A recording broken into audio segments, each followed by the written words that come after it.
Hey everybody, what's up? It's your girl Bondy Blue and I am back for another Ready to Love review, you guys. Before I get into it, I want everybody to send their peace, blessings, and prayers to Alex, who is a part of this cast, who is still in the hospital suffering from brain flu. So y'all send y'all prayers to him. He also has a GoFundMe online somewhere, to pay for his medical bills because he is self-employed and therefore does not have the insurance to pay for all of these things.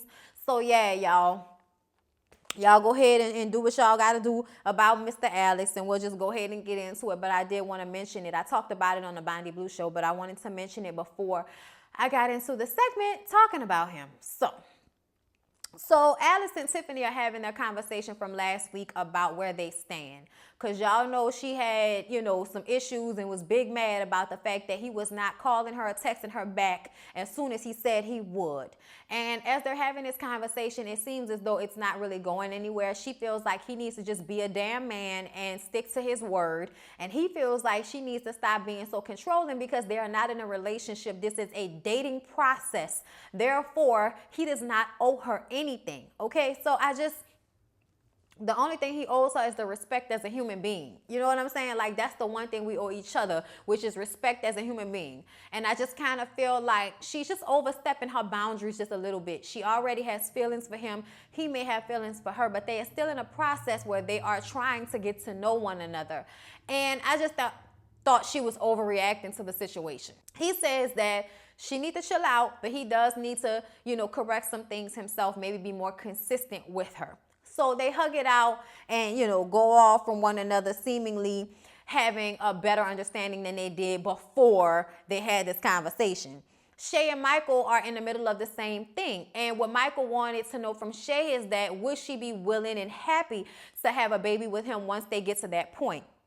And she says it's going to take a lot. She said that she wants to get married first, and that she wants to make sure that he's just not going to leave her the way the first guy did and leave her to take care of a child all on her own, because she doesn't want to have to go through that again. And I believe she was very traumatized by that first situation because, she's in her early 40s, late 30s or something like that. And to still have such a, I feel like a negative approach to having a child for me means that she maybe did not exactly heal from what happened to her the first time around. Because she still seems very guarded in a way that you would think after this amount of years, maybe she would have, dealt with or let go a little bit of, but she still is holding on so tight to, I guess, the negative preconceived notion she has about situations and people. And it's not just them having a baby. It kind of bleeds into how much Michael drank at a mixer they had. We're going to get to that in a minute. Aaron and Angel go on a date, and Aaron was supposed to be breaking up with Angel because he said that she really wasn't, giving him the energy that he wanted. He wasn't really feeling her like that. But as he sits there in front of her, instead of breaking up with her, he tells her that he wants her to stay. And I'm just so confused about what's happening right now. Like, why are you telling her that you want to continue to see how it goes with her when you've already decided that you don't like what you're feeling about her? And that's what I'm talking about. That's what a lot of the women have been talking about when it comes to Aaron and his bullshit ways. If you're really not having feelings for somebody, then just tell them. Don't, string them along and make them think that there's hope, just like you did with Melinda, just like you did with Shantae. You did that with them. You knew that you weren't attracted or didn't really want to be with them, but because you like the attention that women give you, because you like women to be all over you, you were perfectly fine with letting them believe that there was somehow going to be a relationship between y'all when you knew you really didn't want that with them. So they have this mixer.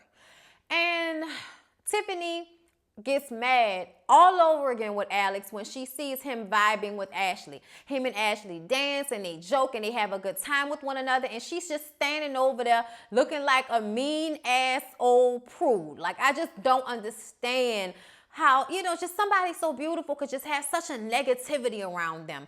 I don't know exactly what to call it, but it just feels like, negativity, and they think that that's being strong. Being strong is not being negative. Being strong is being free enough to feel your emotions and be okay after. Whether that is you feeling a little bit jealous because you see him having such a close relationship with another woman and you haven't really had to deal with that throughout your time on this show. He's always been just for you in a way. And now that he's not and he's getting closer to Ashley, instead of handling that like a grown-ass woman, Tiffany goes petty and decides to go over there and start flirting with Michael to see what will happen there. And Shay, who is sitting there not drinking because she decided a long time ago that she didn't want to have to deal with a baby and a hangover at the same time.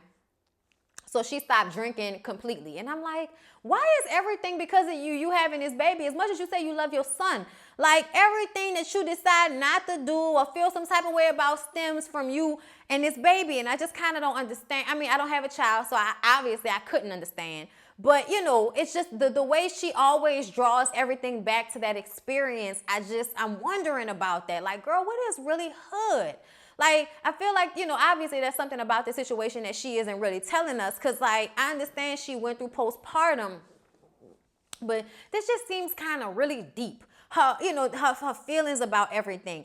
And Shay did not like the way Michael was drinking. She did not like the fact that Michael and Tiffany were flirting. She just was having a hard time with all of this. And he wasn't really drinking a lot. He might have been a little tipsy, but he wasn't falling all over the place. He wasn't doing too much. But she felt that he was doing too much because he was obviously, tipsy. If you're obviously tipsy, but everybody was, y'all. Everybody at this party except for her was tipsy because she's the only one that doesn't want to drink. And that's fine, but you don't get to dictate what other people do and tell them, I don't like this and I don't like who wants to be with a woman that won't just let them have a good time without trying to reprimand them about it? Like, I wouldn't want to be with anybody who always felt like they needed to reprimand me when I'm having a good time. As long as I'm not, grabbing on people and acting all crazy and shit, like, get out my face, you, and let me be tipsy, bitch.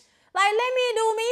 And I just kind of felt like Tiffany and Shay are just doing a lot in the negativity, poking at you kind of way as far as I'm concerned. It's just how I felt. But anyway, y'all, Stormy is confused about what's going on with Aaron because she sees Angel there. And he said that she and Courtney were his top two. So she's confused about what Angel is still doing there. We're all confused about it. When Tommy comes in and brings attention to that shit, he's like, all right, bro, I'm going to be watching you because you said you was going to, stop messing with this girl. You said you was going to tell her you ain't really want to be with her. But then here you are with her at the mixer acting like y'all are a thing. And he was like, yeah, y'all watch me. It's not a problem. It's not a problem. I'm like, you full of shit. You full of shit. That's just how I feel about Aaron, y'all. I think that Shantae and Melinda and everybody that had their negative feelings about this nigga were absolutely right in how they felt because he is definitely perpetrating, okay? So Aaron and Courtney go out on a date. And it is starting to turn Courtney off, the fact that Aaron is so indecisive about how he feels about them.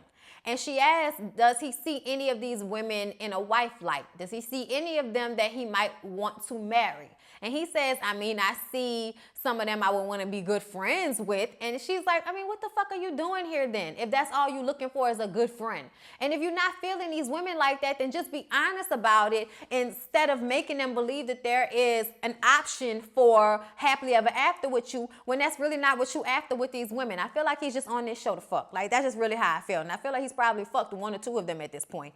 So Michael and Shay go on a date so they can talk about how unhappy she was with his drinking. And she talks about how her family owned a liquor store and how she would see the men coming in bent all over, women with their teeth missing, all behind this alcohol. And I'm like, oh girl, like it takes more than alcohol to do that to people. Okay, it's more than just alcohol. It has something to do with who they are and what their issues are that will make them crumble like that. Michael seems like a very healthy guy, and if he doesn't have an alcoholic problem that you can tell of as at 39, I think you can give him a break into thinking that he's about to form some, surprise alcohol issue. You know what I'm saying? Like, he just doesn't seem like that type. He's in good shape.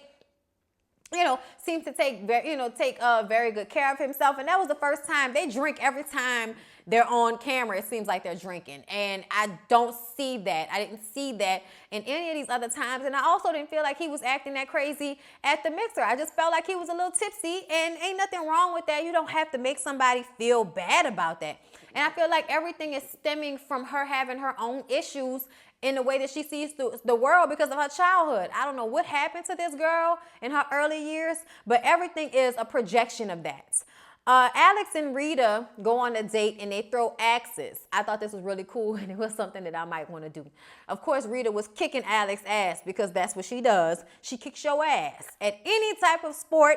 Anything you do with her, she gonna whip your big male ass and laugh about it the whole time. Her laugh was so creepy.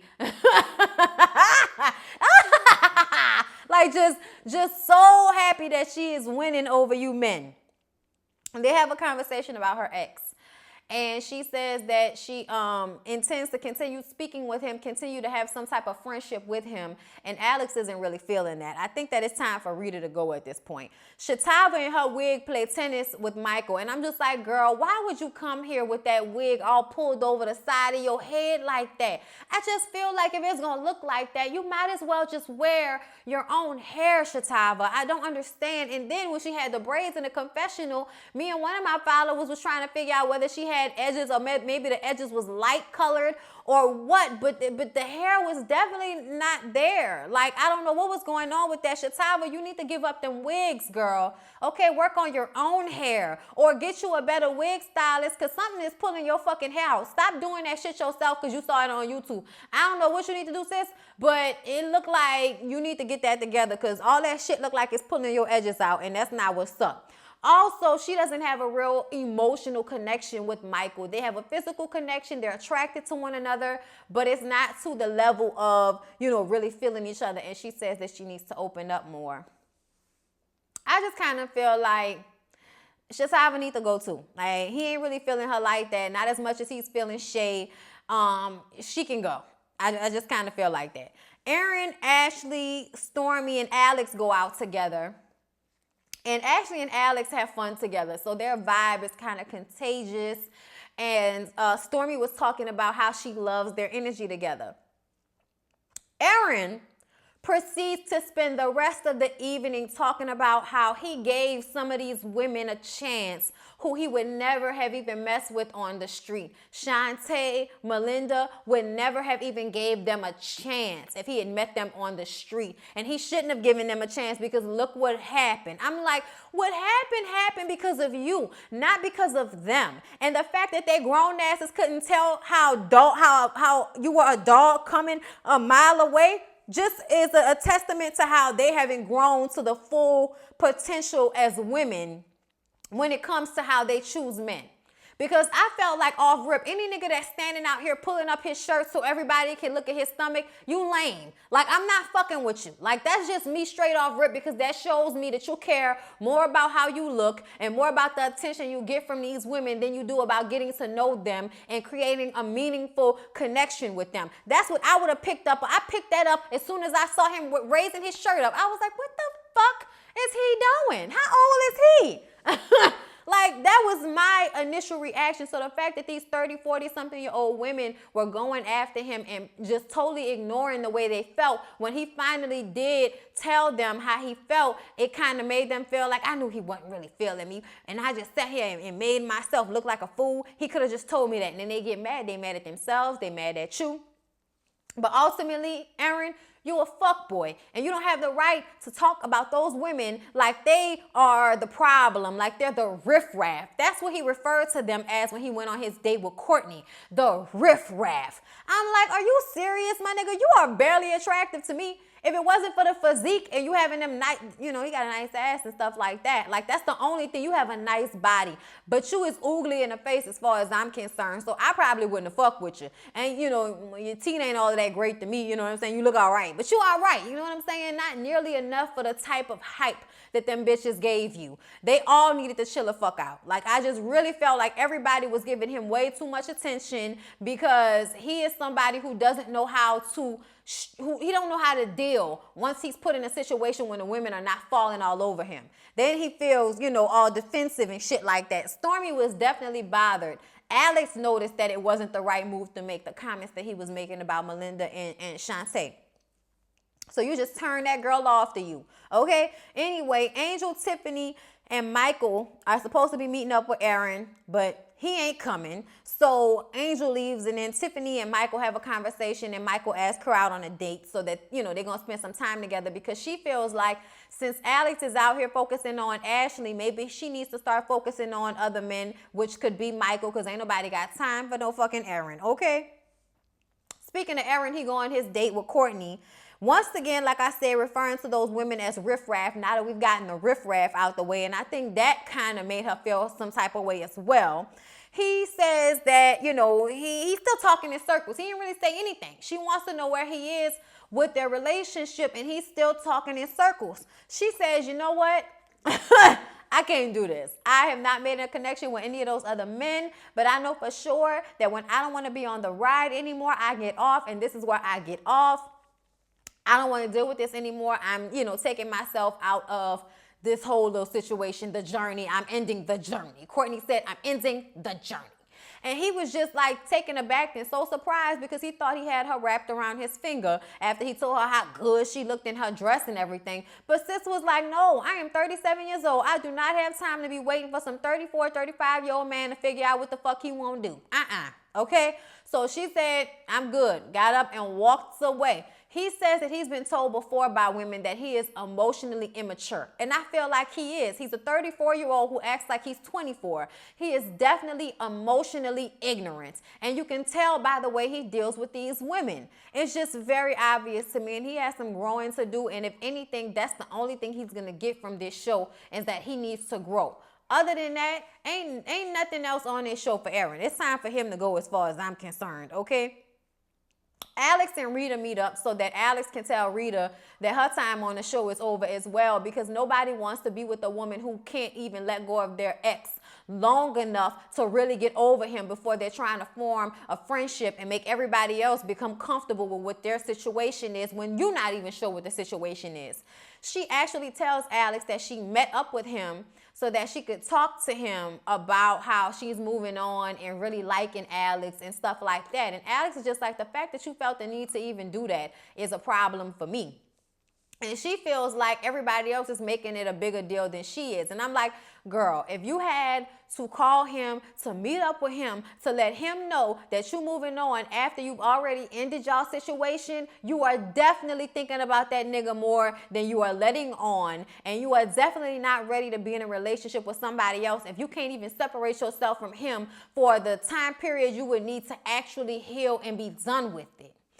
Lastly, Tiffany and Michael meet up, and they talk about how he really wants these twins and the position that he got to put you in to get those twins up out of you. And I'm just like, yeah, nigga, whatever.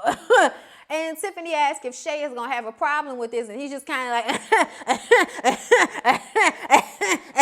and I'm like, the fuck does that mean? What is that? And then he says that, well, okay, maybe, they should just, well, she says, I'm sorry, not him. She says that they should just keep this to themselves. And I'm like, y'all ain't gonna tell nobody y'all dating, huh? Like, we ain't see you rubbing up on that man at the mixer. Sitting there rubbing up on him, y'all. She was rubbing on his arm and rubbing on his leg, and they was vibing, and I was like, oh, he gonna fuck her. He gonna, But the way she was doing it, it made me feel like she was doing it to piss off Alex. Like, that's really how it made me feel. Like, she was not really genuinely interested in Michael, but really just doing that so that she could tip the scales and make Alex feel the way she felt when she saw him with Ashley. And I just kind of think that's petty and childish. I think it's as strong and as grown as she tries to make herself seem. She just uses that as a way to distract from the fact that she's not emotionally mature enough to deal with the relationship when she's not in control the way she wants to be in control. It doesn't seem that way. She needs to grow from this situation just like everybody else do, girl. You are not perfect. A lot of these women fall under the false pretense of thinking they just haven't found a man because ain't nobody strong enough for me and that. No, baby. Sometimes you need to just calm the fuck down. Like, that's part of it, okay? Nobody's saying settle. Nobody's saying, oh, you should not challenge your man. But there's a time and a place and a way to go about things without making somebody feel like shit because they're not doing things the way you want them to do it. Y'all are not in a relationship and you're asking relationship type shit of him. Y'all are not in a relationship. This is a dating show and you getting mad because he's dating other women. Obviously, there's an issue there. Tiff, get it together. All right? Now, ultimately, I think they might have ended up together anyway because I think she might have been the first person to post about Alex and him being in the hospital, but we shall see. Anyway, y'all, that was my review of Ready to Love. Shout out to Stormy. Please don't forget to like, comment, and subscribe to my channel if you have not already. I love y'all. Don't forget about my merchandise, BONDYBlueReview.com/shop. See y'all in the next one.